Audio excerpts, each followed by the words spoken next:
Halo is one of the biggest franchises in gaming history. I mean, it's known for its great gameplay, level design, storytelling, but what moments from Halo have stuck with you the most? Welcome to Chaos Gaming. Today, we're going to go over the biggest WTF moments from the entire franchise. So obviously, there's going to be some spoilers here, just letting you know ahead of time. So let me know what you think Halo Infinite needs to be successful. Drop a like, and here we go. The Gravemind. Halo 2. Yeah, let's get the obvious one out of the way.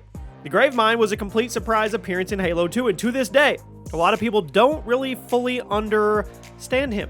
Following a giant battle, the Gravemind pulls both Chief and the Arbiter into his lair to confront them with the terrible truth. Unless the two characters work together to stop the Prophets, all life in the galaxy will be wiped out. Now, in the Halo lore, the Gravemind is basically the giant brain of the Flood, and Bungie created him in an effort to make the Flood seem more like an intelligent alien race, as opposed to just mindless zombies. They definitely pulled that off, as the Gravemind is a fan-favorite character, and his surprise appearance in Halo 2, well, definitely belongs on this list. What else belongs on this list is playing as the Arbiter in Halo 2. Halo 2, actually, now that I think about it, threw a ton of curveballs at the player during the story. One thing that was kept a total secret up until launch day was the fact that if you weren't playing as Chief throughout, you weren't playing as Chief throughout the whole thing. For a good chunk of the campaign, you were playing as the Arbiter, Chief's arch nemesis at that time. Now, crafting the story for Halo 2, Bungie wanted to really dig into the way the Covenant army works, which would flesh out the world and make them more intimidating to the player. Plus, this allowed them to tell two stories at once, Chiefs and Arby's, and then have them come together during the third act. So when we played through Halo 2 for the first time and the game put us in control of the Arbiter, it was a shock. It was a good one, as we got to run onto the battle alongside other Covenant warriors, and we finally got to wield the energy sword. Next up, Cat's death in Halo Reach. Now, Halo Reach is a great game with a fantastic campaign, but it was not a happy one. The members of your squad get picked off one by one throughout the entire story, while most of them get a hero's death. Cat's death was different and much more shocking. While running out of a mission, Cat suddenly gets sniped by an enemy soldier completely out of the blue. So for many players, this was the most shocking moment of the entire campaign, as it was a complete surprise and really cemented the weight of the situation you were in.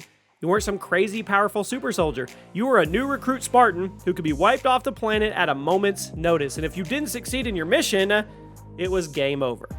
Next up, Xbox Live in Halo 2. Halo 2 changed everything. How many of you watching this video were actually playing Halo 2 on the original Xbox? How many of you remember your first time connecting to an online match and then playing Halo 2 online with people from around the world?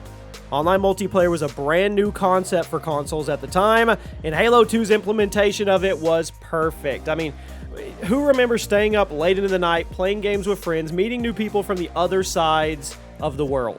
Countless friendships have been made on Xbox Live, and it all started with Halo 2. I will never forget when I first booted up this game's multiplayer, got into my first lobby. It blew my mind, and I know I'm not the only one.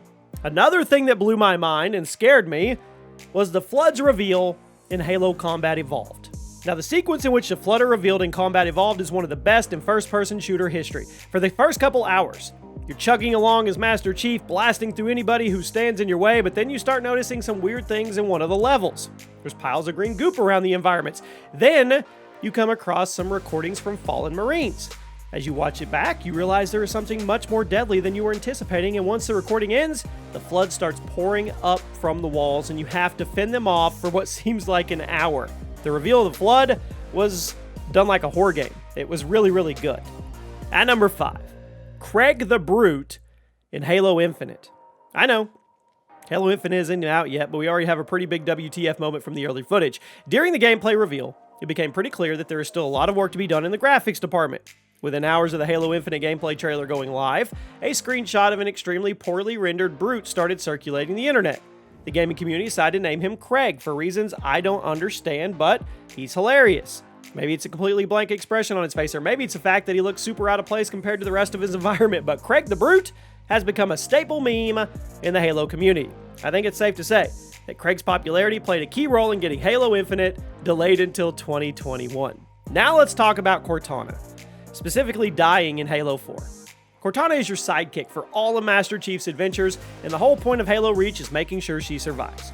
Extremely central part of the Halo universe, so when she gets dramatically killed off in Halo 4, it sends shockwaves through the community. Now, throughout the Halo 4 campaign, Cortana has been malfunctioning, and it's implied that she knows her days are numbered. Then, in an epic battle with the main villain, Cortana sacrifices herself to ensure Chief's safety and make sure her malfunctions don't get anybody else hurt. The final moments between Chief and Cortana were very well done. And I know, a lot of people hated the gameplay of Halo 4, but most of us can agree that the story and the writing were excellent. Let's talk about Cortana again. How about evil Cortana in Halo 5? Yep, she's alive. Woo! It was a weird game. Most people will agree that the campaign was terrible, but when you look at the story beats here, I honestly have no idea how Halo Infinite is going to get this back on track. Halo 5 not only surprised us with the reveal that Cortana survived her sacrifice in Halo 4, but it also made us yell at the screen when it was revealed she was leading an AI uprising, and she's now the villain. It was a pretty short sequence in the grand scheme of things, and you can definitely tell 343 wanted to set this up to be continued in Infinite, but I seriously have no idea where they're going to go with this. I mean, I guess it's a cool idea to make Cortana a villain, but I don't know how that's going to make sense in the universe. I really don't. At number 2, Armor Lock in Halo Reach. I mean, seriously, come on. Armor Lock was one of the armor abilities in Halo Reach, and it caused such a stir in the community. It's still talked about to this day.